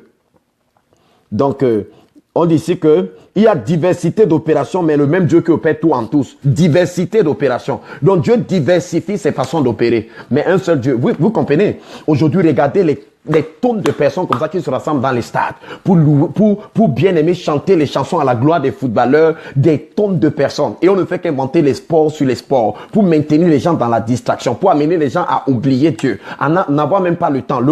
En semaine, les gens sont au travail. En week-end, les gens sont en train de supporter leur club. En semaine, les gens, ils n'ont jamais le temps d'aller à l'église, même de lire la Bible. Il faut bien aimer que Dieu entre à cet endroit-là, qu'il les trouve là-bas. C'est pour ça que Dieu va susciter parmi nous des footballeurs capables de jouer au foot et de glorifier le Seigneur. Je ne veux pas de tous ceux qui disent que Jésus, après demain on les voit, ils dessinent le diable partout sur le corps, ils font les marques de la corne du diable quand ils marquent le but, après on nous dit qu'ils sont les enfants de Dieu, ainsi de suite. Non, Dieu doit susciter les gens. Et des gens sur qui va marquer son sceau. Vous comprenez? Oui, des gens qui seront prêts à tout perdre pour garder leur dignité. Des gens qui ne vont jamais compromettre les valeurs du ciel. Et Dieu va les soutenir pour établir son témoignage. Parce qu'il faut à Dieu des gens partout. Vous comprenez? Des gens qui affectent tous ces domaines. Et c'est un peu ce que je veux que vous compreniez. Donc, ne vous dites pas, je suis juste un ingénieur, je viens à l'église, c'est le pasteur qui est lui, le serviteur de Dieu. Non, vous êtes ingénieur. Bien aimé, vos performances, là où vous travaillez, doivent annoncer quelque chose. La Bible déclare que les nations vont marcher à ta lumière. Les rois vont marcher à ta lumière et les nations vont marcher à la clarté de tes rayons. Que pendant que tu te lèves, le Seigneur va se lever. Et quand il va se lever en toi, c'est au travers des dons et des grâces qu'il t'a donné. Ça veut dire que dans ce domaine-là, Dieu va briller. Que votre lumière luise ainsi devant les hommes, qu'ils voient vos bonnes œuvres et qu'ils glorifient votre Père qui est dans les cieux. Dieu n'a pas dit que votre lumière luise ainsi, vous les pasteurs. Non, vous êtes la lumière du monde, vous tous. Pas certaines personnes. Jésus était ici en train de parler des béatitudes, de sermon sur la montagne. Et il était en face de tous ses disciples. Matthieu chapitre 5. Jésus montant sur la montagne, dès qu'il se fut assis, ses disciples s'approchèrent. Puis ayant ouvert la bouche, il leur enseigna et dit, heureux, heureux, heureux, heureux, ainsi de suite. Jésus enseignait aux disciples. C'est dans la continuité qu'il a dit comme ça que vous êtes la lumière du monde. Vous êtes le sel de la terre. Vous comprenez? Vous devez briller là où vous vous trouvez. C'est comme ça. Vous devez briller par vos résultats scolaires. Vous devez briller, bien aimé, dans tout ce que vous faites. Mais parfois, nous les enfants de Dieu, on est seulement en train de dire, ça est mauvais, ça est mauvais, ça est mauvais, ça est mauvais. On est devenu comme les forces d'opposition, on ne propose rien. On ne dit pas aux païens que non. En fait, vous avez la bonne intention, mais vous avez la mauvaise motivation. Vous avez la mauvaise chose. Pour leur montrer qu'en réalité, nous avons un Dieu qui a purifié nos motivations, qui a purifié nos pensées et qui nous a donné la vraie raison de toute chose. Parce qu'en fait, c'est Dieu qui connaît la vraie raison de toute chose. La vraie raison pour laquelle il a fait tout ce qu'il a fait. Et nous avons la pensée de Christ. La Bible déclare dans Colossiens 1,16 que tout a été fait par lui et pour lui. Donc nous avons la pensée de celui pour qui tout a été fait et celui par qui tout a été fait. Nous avons sa pensée en nous. Donc tout ce que nous touchons va refléter cette pensée-là, va refléter, bien aimé, la pensée de Christ. Vous comprenez? Oui, bien aimé dans le Seigneur, si j'étais appelé, moi, si je faisais le journalisme ou la communication, mes collègues doivent se poser les questions, mais d'où vient ce monsieur? Qu'est-ce qui fait qu'il parle comme ça? Oui, j'ai le Saint-Esprit en moi. J'ai le Saint-Esprit en moi. Quand on dit que celui qui s'attache au Seigneur avec lui un seul et même esprit, le mot attaché là-bas, c'est le même mot que la Bible utilise pour parler de l'union entre l'homme et la femme. L'homme quittera son père et sa mère et s'attachera à sa femme. Et les deux deviendront une seule chair, une seule éhad. On appelle ça l'unité composée. Donc c'est deux mais qui sont devenus un. Et donc on ne voit ni l'un ni l'autre. On voit les deux. Vous comprenez?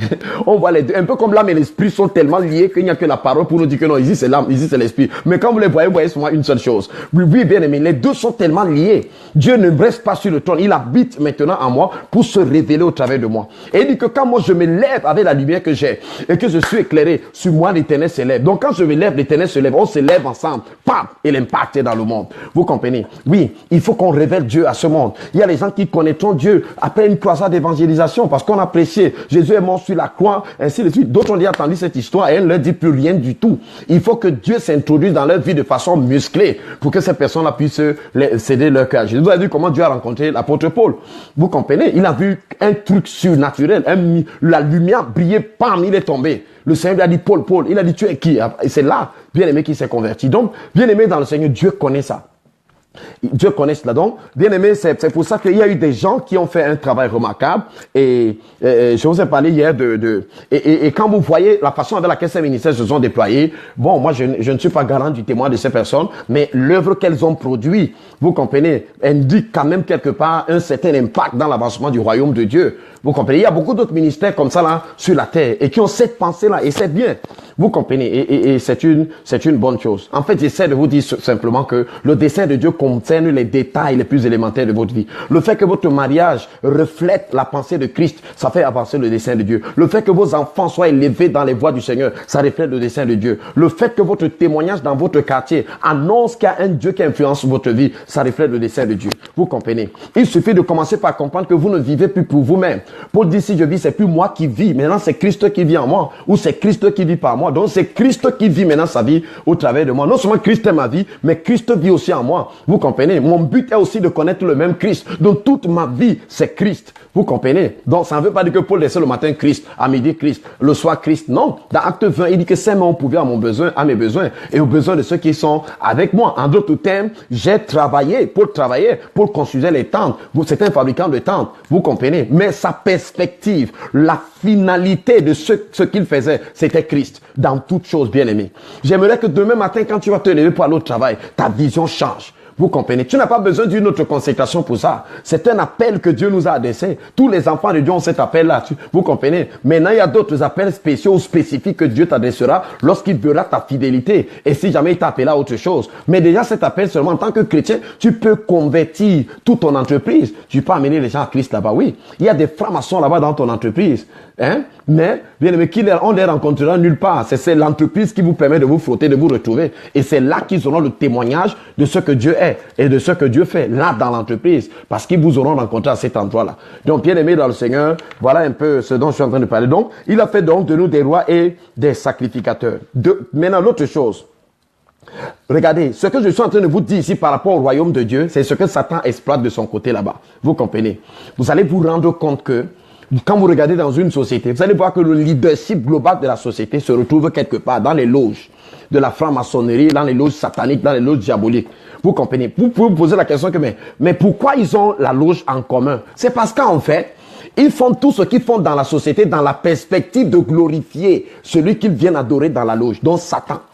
Vous comprenez? Et c'est pour ça qu'ils sont liés. C'est pour ça qu'ils prennent les décisions. C'est pour ça qu'ils font les choses pour continuer à mettre Dieu hors jeu dans la scène sociale, dans la vie de tous les jours. Il y a un conflit cosmique, un conflit des âges, bien aimé, qui se passe dans le terrain que la terre est. Et ce conflit-là a pour finalité de recruter les adorateurs. Parce que Dieu cherche aussi les adorateurs. C'est un message que j'avais dit qu'on va faire dans cette série sur les je veux de Dieu. Les je veux. Dieu veut que les hommes soient sauvés. Dieu veut les vrais adorateurs. Dieu veut quoi? Qu'est-ce que Dieu veut? Satan aussi veut les adorateurs. Vous ne savez pas ça? Satan dit à Jésus que quoi? Adore-moi, je vais te donner les nations du monde et leur gloire, car cela m'a été donné, je les donne à qui je veux. Et d'ailleurs, bientôt, avec l'avènement de l'Antéchrist sur la terre, vous comprenez, ce que je suis en train de dire va se manifester en plein jour. Ce sera donc concret maintenant. Vous comprenez? Qu'est-ce que, bien aimé, tous les acteurs de la société ont en commun? C'est l'argent. Vous comprenez? C'est l'économie. Ça fait faire marcher l'économie. Qu'est-ce qui est en commun entre le médecin et le charpentier? C'est l'argent. C'est ça qu'ils ont en commun. Chacun travaille, il aura un salaire à la fin. Dans l'Apocalypse, la Bible dit que personne ne pourra plus acheter ni vendre s'il n'a pas la marque de la bête ni le nombre de son nom. Donc personne ne pourra plus acheter. C'est pour dire que quoi? Satan va dire que maintenant, vous tous qui avez refusé de m'adorer, maintenant là, si quelqu'un n'accepte pas de signer de façon automatique, je ne veux pas les gens que j'ai influencés seulement, vous signez que vous êtes de mon côté. Allez, il ne peut ni acheter ni vendre. Donc il ne peut pas entrer dans le système économique. C'est ce qui va se passer bientôt. J'essaie simplement de vous dire que quoi? Dans le système économique du monde, ils font tout pour exalter la pensée du diable, pour exalter la pensée de Satan. Quand Messi marque les buts, regardez comment il fait comme ça, il fait les mains comme ça. Ronaldinho fait les mains comme ça, tous font les mains comme ça, les marques de la compte du diable, la plupart font les mains comme ça. Vous comprenez? Après, ils font comme s'ils font un signe de croix qui n'a pas de sens. Ils font les mains presque tous. Regardez bien. Vous voyez comment ils mettent tous les tatouages sur le corps aujourd'hui? Est-ce qu'il y avait les tatouages avant dans le monde? Ce sont les artistes-là que Satan a utilisés. Pourquoi les tatouages? C'est pour introduire quelque chose. Vous comprenez? Bientôt, on a déjà préparé les puces qu'on va mettre dans les corps des gens pour systématiser l'économie numérique. Vous comprenez? Bientôt, on n'aura plus les cartes bancaires. Ce ne sera pas les puces que ça va passer. Les vidéos sont sur YouTube. Mais Satan est en train de préparer quoi? L'adoration systématique de son système. La prosternation devant son système. Vous comprenez? Donc, c'est pour dire que le diable pense ce système. Quand le diable voit que quelque chose intéresse les hommes, ça veut dire que quoi? Quand le football était créé au départ, c'était pas satanique. La plupart de ces choses n'avaient rien de satanique. Mais quand Satan voit que les hommes s'intéressent à ça, Satan entre dedans. Vous comprenez? Il entre dedans, il met l'argent dedans, ainsi de suite. On crée maintenant à l'intérieur des loges. Il y a les loges partout dans tous ces trucs. Maintenant, quand tu entres dedans, pour être à tel niveau, il faut que tu fasses tel sacrifice, tu fasses telle chose. Ça devient maintenant un lieu de combat spirituel. Vous voyez, les gens courent derrière un morceau de cuivre. On leur donne les 222 millions d'euros. Ce ne sont pas les chercheurs. Ce ne sont pas des gens qui vont trouver les vaccins contre une maladie. C'est tout ce qu'ils font. Vous comprenez? Ils seront là en train de faire courir après un morceau de cuivre. Les basketteurs, vous voyez, des gens qui sont pas... Vous comprenez, je n'ai rien contre les footballeurs. Les footballeurs sont des gens intelligents. Ils ont une certaine intelligence qui leur permet de jouer à ce sport. Mais j'essaie de vous dire que c'est pas tellement le sport qui est mauvais. C'est l'influence qui est venue derrière. Et j'essaie de vous montrer par là que le diable pense global. Il pense système. C'est pour ça qu'aujourd'hui, il y a des entreprises où on vous dit qu'il n'y a pas de Dieu ici. Satan est entré dans les cours suprêmes, dans les cours suprêmes de beaucoup de pays. Aujourd'hui, bien aimés, les êtres humains sensés disent qu'un homme peut se marier avec un animal. Ça a commencé d'abord qu'un homme peut se marier avec un homme. Maintenant, ça avait un animal. J'ai vu un article aujourd'hui. Maintenant, les hommes qui violent les enfants réclament aussi qu'on les laisse violer les enfants, avoir les petits enfants, les petits bébés comme femmes, coucher avec les petits bébés. C'est en train d'aller comme ça. Pourquoi? C'est la pensée satanique, c'est la pensée du diable qui est en train de prospérer comme ça. La Bible dit que quoi? Que ton règne vienne, que ta volonté soit faite sur la terre comme au ciel. Or, quand les chrétiens sont comme les nomades sur la terre, les gens qui sont de passage, un nomade, c'est qu'il ne va pas vivre à l'endroit où il est là. Donc, il est censé à rien de s'occuper de quoi que ce soit ici. C'est vrai, nous sommes des pèlerins, nous sommes de passage. Mais avant de passer, il y a quelque chose avec laquelle nous voulons passer. Nous voulons partir avec les âmes. Nous voulons sauver les gens qui sont embrigadés dans ces systèmes diaboliques et sataniques. Et Dieu compte sur nous pour cela. Il n'y a pas de système suffisamment solide pour que Dieu ne le renverse pas. Si simplement en contournant les murs de Jéricho, bien aimé, Josué les a renversés avec le concours du Saint-Esprit et l'aide de Dieu, bien aimé, il n'y a pas de système qui ne puisse pas tomber. Mais il manque des Josué dans notre temps, les hommes et les femmes qui ont la perspective du royaume, la perspective d'introduire le gouvernement de Christ partout, bien aimé, dans le cœur des hommes. Parce qu'aujourd'hui, là où l'autorité de Dieu doit être établie, c'est dans le cœur des hommes. Mais regardez, le diable pense au global. Vous allez dans le domaine de la musique, vous allez voir, c'est des satanistes, ainsi de suite. La plupart, bien aimé, je n'ai rien contre. C'est pas que la musique soit mauvaise, mais bien aimé, vous allez voir que c'est comme ça. Dès que Satan voit qu'un truc regroupe les gens, il vient dedans. Dès qu'il voit que beaucoup de gens s'intéressent à un business, il vient dedans. Et il introduit un système. Vous comprenez? Et il introduit un système qui systématise maintenant le fait que si vous voulez prospérer là-dedans, venez d'abord vous agenouiller devant moi. Venez d'abord. Regardez, au début, Satan n'entre pas dedans. Même les églises. Même les églises que nous dirigeons. Quand Satan voit comment les églises attirent le monde, il commence à voir ses pasteurs dedans. J'ai vu un document l'autre jour. Une église qui s'élevait le mariage entre deux pasteurs, femme. Vous comprenez, homosexuel. Il y a les pays aujourd'hui dans le monde où c'est accepté. Vous pensez que ça sort d'où? De l'enfer. C'est Satan. Satan ne laisse pas un seul endroit. Il s'intéresse à tout. D'ailleurs, nous allons parler des faux adorateurs, de la vraie adoration. Donc, on parlera aussi de la fausse adoration. Et là-dedans, je vais vous expliquer toutes ces choses. Et vous allez voir. Vous comprenez? Oui, Satan s'intéresse à tout. Dès que Satan voit qu'il y a un endroit où il y a les gens vont là-bas, Satan fait déjà les plans pour là-bas. Oh, nous les chrétiens, si on voit les gens s'entasser quelque part, on s'en fout. On dit que les sont allés à l'enfer. Les sont là, ils seront perdus pour toujours. Satan s'intéresse aux âmes. Satan va là-bas dedans. Il introduit les systèmes là-dedans. Vous comprenez? Il dit à Jésus qu'adore-moi. Je vais te donner les nations du monde et leur gloire. Ça m'a été donné. C'est un principe que Satan disait à Jésus. Il disait à Jésus que ici sur cette terre, pour que quelqu'un ait une autorité quelconque, il faut d'abord qu'il mette ses genoux au sol. Et je vais lui donner une portion de mon pouvoir. Et je vous ai dit ici que pour l'instant, parce que l'église est encore sur la terre, la systématisation de cette pratique n'a pas encore été instituée. Mais vous comprenez, aujourd'hui nous sommes contents, on a les Facebook, on a les WhatsApp et toutes ces choses. Ça nous permet d'être connectés tous, d'être comme dans un village. On exploite ces choses. Mais ces choses ne sont pas en train d'être faites pour l'église. Elles sont faites simplement, bien aimé, pour la systématisation des pratiques. Pour qu'on arrive à un moment donné où il y a le contrôle total et le contrôle absolu. La possibilité, mais bien aimé, quand nous on les utilise, elles ne sont pas mauvaises, c'est que la pensée de Satan, dès qu'elle se greffe dedans, allez, pam, c'est ce que ça donne. Vous avez vu le blouson non, du fondateur de Facebook. À l'intérieur, ce qui est écrit dedans. Hein? Vous avez vu le dessin qui est à l'intérieur de son blouson. Il y a le documentaire sur Internet. Donc maintenant, c'est pas que... Ces gens, ce sont les païens. Hein? Je ne suis pas en train de les condamner. Ils font ce qu'ils savent faire. Tout arbre porte le fruit qui est selon son espèce. Mais je suis simplement en train de dire que nous, on a besoin de les sauver. Mais je vous montre comment eux, ils pensent global. Ils ne laissent pas un seul truc, bien aimé. Que ce soit la musique, que ce soit le sport, que ce soit tel domaine. Ils entrent dans tous les deux. Partout où les hommes s'intéressent à quelque chose, Satan vient dedans.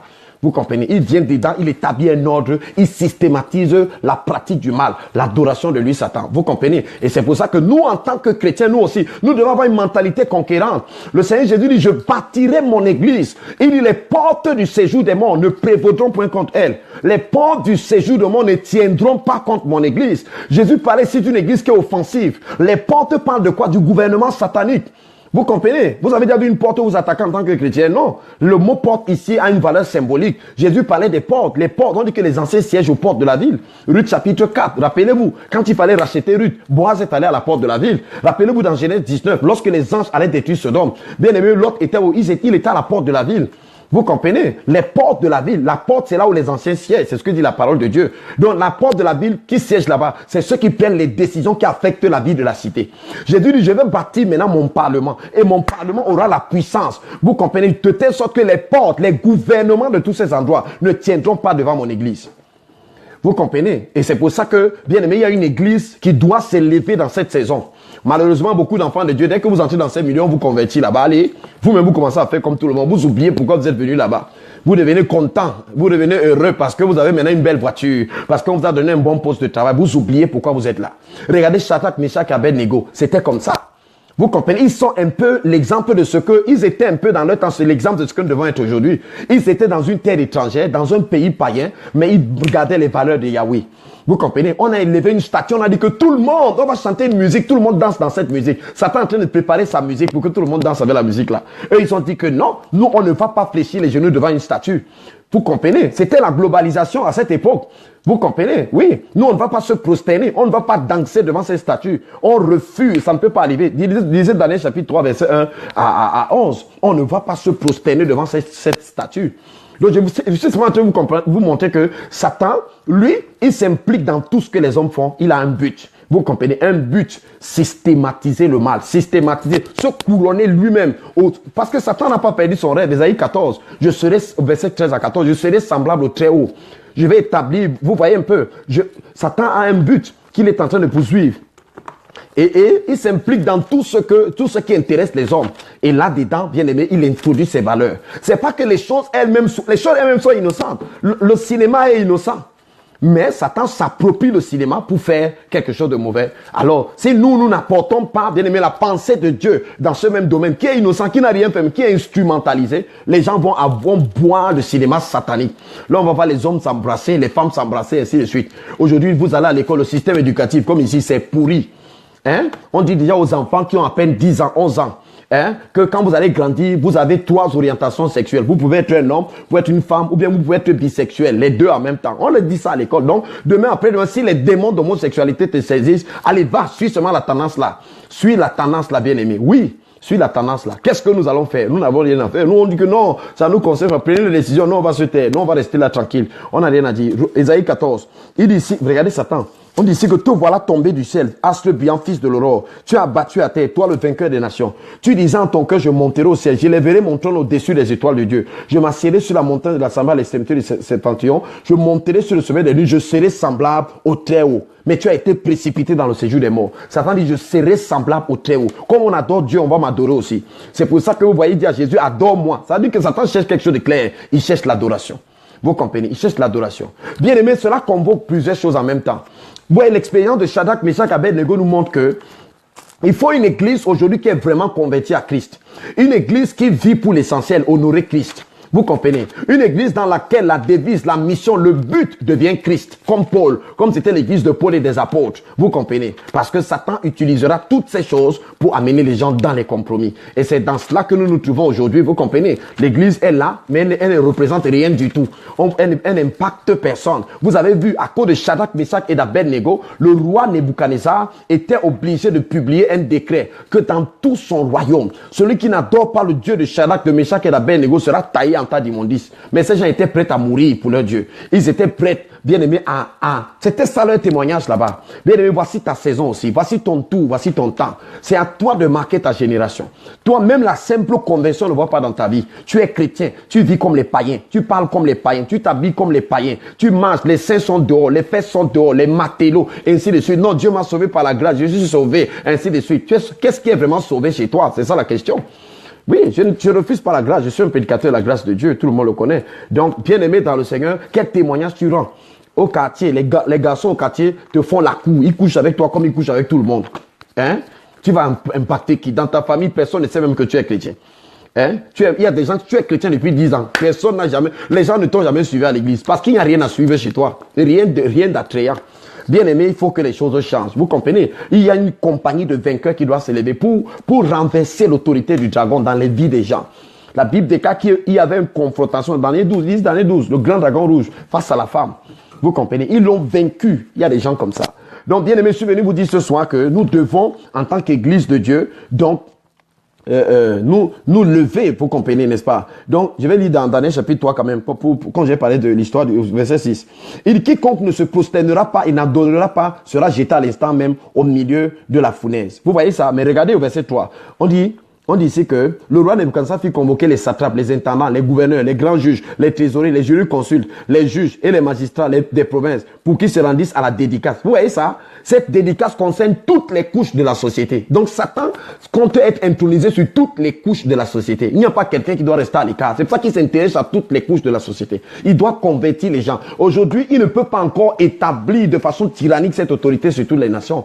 Pourquoi? Parce que l'église est encore là. Mais bientôt ce sera fait. Mais aujourd'hui, Satan aussi est en quête des âmes. Il conquiert les âmes. Vous comprenez? Il essaye de gagner les âmes. Et comme nous essayons de gagner les âmes. Il essaie de les gagner en amenant, bien aimé, les fausses scientifiques qui viennent avec les fausses théories pour tromper les gens. Vous comprenez? Pour tromper les gens. Donc c'est ça. Alors les satrapes, les intendants, les gouverneurs, les grands juges, tout ça. Quiconque ne se prosternera pas, donc dans toutes les couches sociales, ne se prosternera pas, sera jeté dans la fournaise, sera tué. Vous comprenez? Quand vous lisez ça, ça vous rappelle l'histoire, si. Apocalypse chapitre 13. Vous comprenez? C'est ce qui se passera. Donc, j'essaie de vous montrer tout simplement que Satan fonctionne global. Il pense global.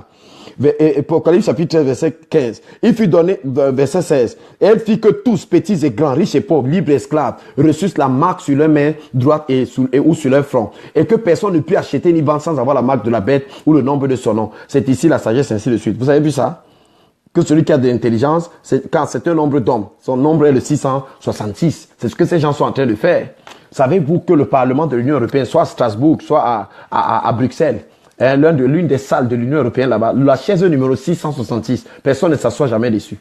Savez-vous que le Parlement de l'Union européenne à Strasbourg ressemble à la tour de Babel? Parce que, bien aimé, ces gens, c'est pas tellement le développement de la science, de la technologie qui les importe. Ils ont un patron pour lequel ils travaillent. Et c'est dans cette direction qu'ils entraînent le monde. Aujourd'hui, les chrétiens sont là. Oh, panafricanisme, panarabisme, quoi. Ils sont engagés dedans. Nous sommes sur la terre pour sauver les âmes, frères. Vous comprenez donc que Dieu nous aide vraiment. En tout cas, il ne faut pas que les panafricains viennent me torturer ici. Hein. Donc, je dis simplement que nous sommes sur la terre. Tout ça, c'est les mêmes choses. Vous comprenez? Oui, c'est les mêmes choses. Tout ça, c'est les mêmes choses. Parfois, les opposants et les leaders, là, ils se retrouvent tous dans les loges. Chacun a juste choisi son chapitre ou bien son cadre, son champ d'action qui est différent de l'autre, d'être l'opposant de l'autre. Donc, bien aimé dans ce, je vais terminer par ce résumé. Donc, nous avons effectivement, vous connaissez la vision de Bill Bright, le fondateur de Campus pour Christ, et de Lauren Cunningham, le fondateur de Jeunesse à Mission, qui ont parlé de 7 montagnes. Vous comprenez? Donc, c'est 7 domaines d'influence dans lesquels, effectivement, l'Église doit transporter son influence.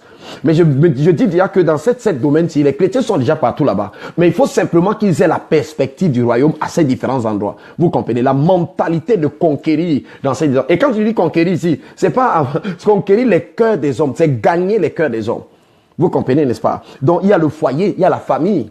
Vous voyez aujourd'hui que l'une des grandes missions de Satan, c'est de détruire la famille. Le mariage pour tous, bien aimé, ainsi de suite. Vous voyez les hommes qui deviennent les femmes avec les mollets des hommes, ainsi de suite. Et ils marchent, ils montent, ils descendent. Vous voyez toutes ces choses. Donc, il y a la famille, le foyer. Il y a l'église. C'est le domaine d'influence. Il y a l'éducation.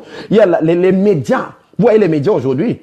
Quand vous utilisez Internet, c'est le diable. Oui, qu'est-ce qu'il y a ici? Il y a plein de choses qu'on utilise comme ça, que ce sont les satanistes qui ont fait ça, ou bien qui sont engagés dedans. Mais la terre ne leur appartient pas. La Bible dit à moi, les cieux, ce qu'elle enferme, la terre et ceux qui l'habitent. Tout ce qui est sur la terre appartient à Dieu. Et même ceux qui l'habitent. Donc si les gens ont choisi de consacrer certaines choses à Satan, c'est leur problème là-bas. Vous comprenez? Rien ne nous dit que le gars qui a inventé les applications de Facebook et tout, c'était un chrétien. Mais on va les utiliser au nom de Jésus. Donc, il y a les médias, il y a la culture, il y a le sport. Tous ces domaines. L'Église doit infiltrer ces domaines. Si vous avez un enfant demain qui est fort, un bon footballeur, bien aimé, bâtissez Christ à l'intérieur de lui.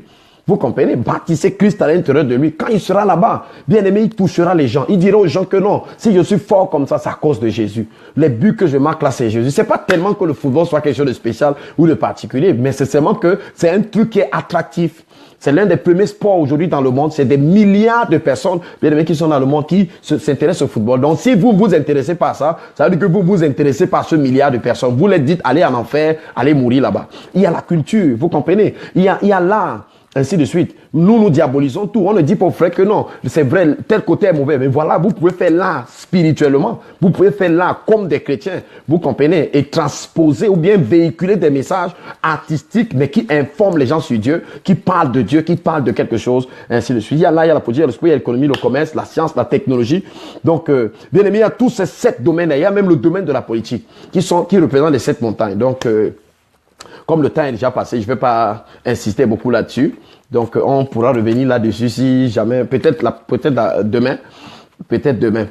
Donc, j'espère que vous avez compris ce que j'ai voulu dire ici. Donc, premièrement, il faut déjà que vous-même vous soyez convertis, que vous ayez reçu Christ dans votre cœur.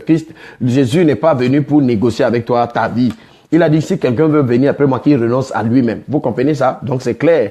Les exigences sont claires. Qu'il se charge de sa croix tous les jours et qu'il me suive. Donc c'est comme ça. Donc je suis venu à Christ, pas pour faire du chantage à Jésus. Parce que les gens font le chantage au Seigneur. Seigneur, si tu me donnes pas le mari, si tu me donnes pas ceci, si tu me donnes pas cela.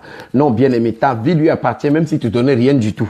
Tu comprends un peu. Donc, sois honoré de lui appartenir. Sois content d'appartenir à Jésus. Et tu ne vis plus pour toi-même, tu vis pour Christ. Toute ta vie, c'est Christ. Vous comprenez? Ton argent, c'est Christ. Tes enfants, c'est pour Christ. Ton mariage, c'est pour Christ. Ta pensée, c'est Christ. Et tu vis sur la terre pour être un témoin de Christ partout là où tu te trouves. Tu peux utiliser toute opportunité pour introduire Christ, bien-aimé. Toute opportunité, tant qu'elle ne te met pas dans le péché, tant qu'elle ne t'amène pas dans le compromis, tant qu'elle ne compromet pas les valeurs de la parole de Dieu, tu peux introduire Christ quelque part. Donc, bien aimé, merci beaucoup. J'espère que vous avez été bénis par ce partage de ce soir.